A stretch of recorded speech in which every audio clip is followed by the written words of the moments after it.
के पहचानी नहीं।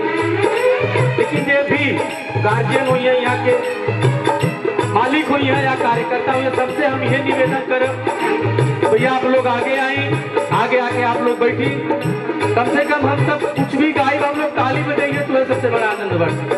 ताली जो हम लोग खातिर ताली के काम करेला। एक हाथ चक्र दूजे सोहे तलवरिया,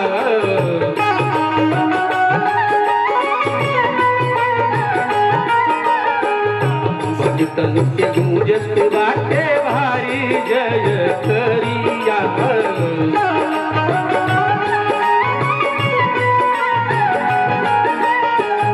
एक हाथ चक्र दूजे सोहे तलवरिया, भगतन के गूंजत बाटे भारी जय करिया।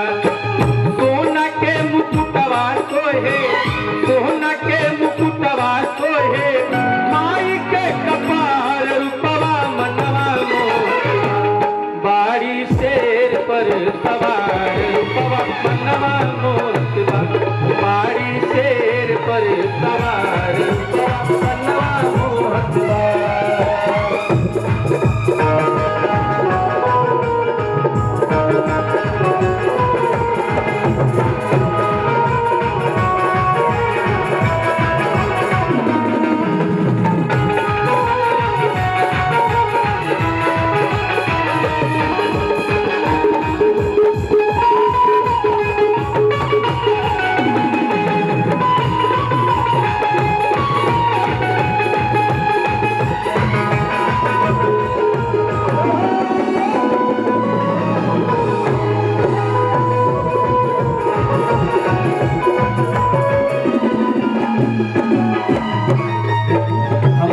असर लागत बाटे, धीरे धीरे होत बाटे।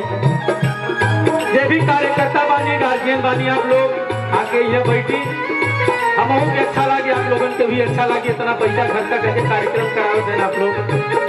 और सबसे बड़ी खुशी की बात ये कि बम्बई में, मुंबई जैसे शहर में बाटी चोखा, लिट्टी चोखा अगर मिले तो शायद पनीर और मसाला कोफ्ता क्यों न पूछे, सब लिट्टी चोखा खाए। सही बात है। और हम बम भाई से रिक्वेस्ट करब कि जब निशा मैडम ले जाइए तब लिट्टी चोखा वाला गाना गाई मैडम के सामने। कितना परसेंट सही बात है कि आप लोग जज करिए जा। हम विंध्याचल जैसे ओढ़ले चुनरिया,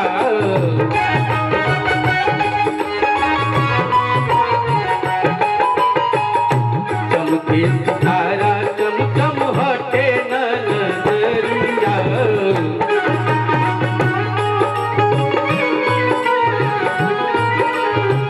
धाम विंध्याचल जैसे ओढ़ले चुनरिया, चमके सितारा चमचम हटे नजरिया। मन करे आई रोजे, मन करे आई रोजे, गाय बार बार रूपवा मनवा मोहतवा। अच्छा हमके ऐसा लागत बाटे कि शायद भदोही और जौनपुर वाले लोग यहाँ ज्यादा हैं। सही बात है। देखो प्रेम से बोली विंध्यवासिनी मैया की क्या बात है। हर हमरो के बुलावत रही है, यही जब बार बार रूपवा मनवा मोहतवा। बाड़ी शेर पर सवार मनवा मोहतवा, बाड़ी शेर पर सवार रूपवा मनवा मोहतवा।